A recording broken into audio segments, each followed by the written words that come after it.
اگر تم نے کبھی بھی زندگی میں میرے ساتھ مقامات کی ادلا بدلی کی ہوتی، میں اس کی شرط لگانے کو تیار ہوں کہ تم ایک ہفتہ گزرنے کے بعد دوبارہ ادلا بدلی کا مطالبہ کرتے۔ ہم کو ان نقوش قدمی کی پیروی نہیں کرنی ہے۔ ہم جانتے ہیں کون سے فیصلوں سے ہم ان رسوائیوں اور غمگین اختتام سے احتراز کر سکتے ہیں، اپنی سنجیدگی کو برقرار رکھ سکتے ہیں، لالچ اور امارت کے مراق سے باز رہ سکتے ہیں، ملنساری پر قائم رہ سکتے ہیں، اپنے مقصد کے شعور کو برقرار رکھ سکتے ہیں اور اپنے ارد گرد کی زیادہ بڑی دنیا سے منسلک ہو سکتے ہیں۔ کیونکہ اگر ہم خود کا عمدگی سے بندوبست کریں، خوشحالی رکھنے کے لیے کسی ضمانت کی ضرورت نہیں۔ دنیا ہمارے خلاف کئی طرح سے سازشیں کرتی ہے اور قوانین فطرت کہتی ہیں کہ ہر شے اپنے اعتدال کی طرف رجعت کرتی ہے۔ کھیلوں میں نظام الاوقات ایک سیزن میں فتح کے بعد زیادہ سخت ہو جاتا ہے۔ خراب ٹیم اچھے کھلاڑیوں کو خرید لیتی ہے اور تنخواہوں کی ایک ٹوپی ایک ٹیم کو یکجا برقرار رکھنے میں مشکل کا شکار ہو جاتی ہے۔ زندگی میں ٹیکس اوپر جاتے ہیں جتنا آپ زیادہ کماتے ہیں، اور معاشرہ آپ پر ناجائز ذمہ داریاں مسلط کرتا جاتا ہے۔ میڈیا ان پر پہلے کے مقابلے میں زیادہ سخت ہو جاتا ہے۔ افواہیں اور گپ شپ شہرت کی قیمت ہوتی ہیں۔ وہ شراب نوش ہے، وہ خوش ہے، وہ ایک منافق ہے، وہ کتیا ہے۔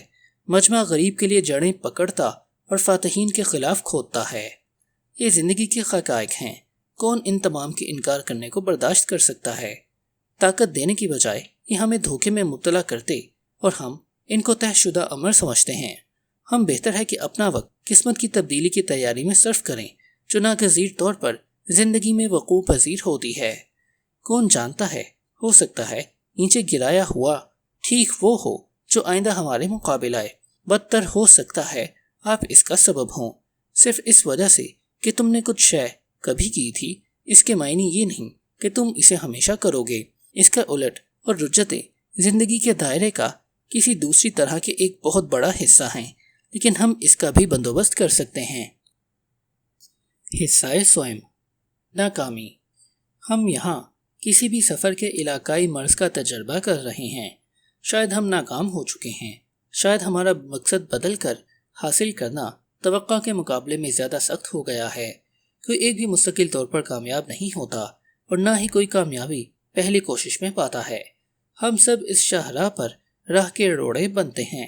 انا نہ صرف ہمیں ان حالات کے لیے غیر تیار چھوڑتی، یہ اکثر ان کی وقوع پذیریوں کو پہلے مقام پر کرنے کے لیے خدمت کرتی ہے۔ وہ اس طریقے کے ذریعے دوبارہ ابھرنے کے طریقے، اثر نو دھارا بدلنے اور ذاتی باخبری کو بڑھاتی ہے۔ ہم کو اپنی یا کسی دوسرے کی ہمدردی کی ضرورت نہیں۔ ہم کو مقصد، طبیعت کا سکون اور صبر چاہیے۔ جو بھی ناکامیوں اور چیلنجز کا سامنا آپ کرو گے، انا دشمن ہے۔ اسی وجہ سے انسانیت کو ہمارے غم کے مقابلے میں خوشی سے ہمدردی کرنے میں زیادہ مددگار بنایا گیا ہے کہ ہم اپنے صاحبان ثروت کی نمود و نمائش کریں اور اپنی غربت کو چھپائیں۔ کوئی شے جذبات کو اتنی ٹھیس پہنچانے والی نہیں ہوتی جتنی لوگوں کی رائے پر اپنی تکلیف کے اظہار پر مجبور ہو جانا اور یہ محسوس کرنا گو کہ ہماری حالت انسانیت کی آنکھوں کے سامنے کھلی ہوئی ہے۔ کوئی بھی فانی اس میں سے نصف کو بھی بانٹ نہیں سکتا جو تکلیف ہم برداشت کر رہے ہوتے ہیں۔ Adam Smith. اپنی زندگی کے پہلے نصف میں کیتھرین گراہم نے ہر شے کو بہت ہی زیادہ درست انداز میں جاتے ہوئے دیکھا۔ اس کے والد یوجین میئر ایک مالیاتی ذہانت تھے جس نے اسٹاک مارکیٹ میں قسمت بنائی تھی۔ اس کی ماں خوبصورت ہونے کے ساتھ ساتھ درخشاں عمرانیت طبع تھی۔ بچے کی حیثیت سے کیتھرین ہر چیز بہترین رکھتی تھی۔ بہترین اسکول، بہترین اساتذہ، بڑے مکانات اور ملازمین کی فوج اس کے حکم کے انتظار میں کھڑی رہتی تھی۔ سن 1933 میں اس کے والد نے واشنگٹن پوسٹ اخبار کو خرید لیا۔ اس وقت وہ ایک جدوجہد کرنے والا لیکن اہم اخبار تھا جس کا اس نے طرز عمل بدل دیا۔ واحد بچی اس میں کوئی بھی سنجیدہ دلچسپی کا اظہار نہیں کرتی تھی۔ کیتھرین نے وراثت میں اخبار پایا۔ جب وہ زیادہ عمر رسیدہ ہو گئی، اس نے اس کا انتظام اپنے مساوی متاثر کن شوہر فلپ گراہم کے سپرد کر دیا۔ وہ دوسری ہارورڈ ہیوز نہیں تھی جو اپنے خاندان کی قسمت کو ضائع کر دیتی۔ وہ ایک دوسری دولت مند بچی نہیں تھی جو زندگی کا آسان راستہ اپناتی کیونکہ وہ ایسا کر سکتی تھی، لیکن یہ ایک آرام دہ زندگی تھی۔ اس کے بارے میں کوئی سوال نہیں تھا۔ وہ اپنے الفاظ میں اپنے شوہر والدین کی پتنگ کی دم بننے پر مطمئن تھی۔ پھر زندگی نے ایک موڑ لیا۔ فلپ گراہم کا رویہ بتدریج بڑھ کر متلون ہو گیا۔ وہ بہت زیادہ شراب پیتا تھا۔ اس نے دلیرانہ فیصلے کیے اور ان اشیاء کو خریدا جن کی وہ استطاعت نہیں رکھتا تھا۔ اس نے نت نئی عشق و محبت کی شروعات کی۔ وہ اپنے ہر جاننے والے کے سامنے اپنی بیوی کی توہین کرتا۔ دولت مند لوگ مسئلہ ہوتے ہیں، درست۔ اس کی وجہ سے وہ کئی سنجیدہ ذہنی ناکارگیوں میں مبتلا ہو گیا اور کیتھرین نے اس کی صحت مندی کے لیے تیمارداری بھی کی۔ لیکن ایک رات اس نے خود کو شکاری بندوق سے مار کر خودکشی کر لی، جبکہ کیتھرین ملحقہ کمرے میں سو رہی تھی۔ 1963 میں 46 سال کی عمر میں کیتھرین گراہم 3 بچوں کی ماں بغیر کسی تجربے کے واشنگٹن پوسٹ کمپنی، ایک بڑی کارپوریشن جس میں ہزاروں ملازمین تھے، کہ منتظم بن گئی۔ وہ تیاری کے بغیر بزدل اور معصوم تھی۔ حالانکہ علمیائی طور پر یہ واقعات بالکل ٹھیک ایک طوفانی انقلاب کی ناکامی نہیں تھے۔ گراہم ابھی تک دولت مند، ابھی تک سفید، ابھی تک مراد یافتہ تھی۔ ابھی تک یہ وہ نہیں تھا جس کے لیے زندگی نے اس کے واسطے منصوبہ بندی کی تھی۔ یہاں ایک نکتہ ہے، ناکامی اور نحوست رشتہ دار ہیں، اور ہمارے لیے ہر ایک منفرد ہے، تقریباً بغیر کسی استثناء کے۔ یہ وہ ہے جو زندگی کرتی ہے، یہ ہمارے منصوبے اٹھا لیتی اور انہیں ٹکڑے ٹکڑے کر کے بکھیر دیتی ہے، کبھی کبھار ایک مرتبہ، کبھی کبھار بے شمار مواقع پر۔ ادب سرائے۔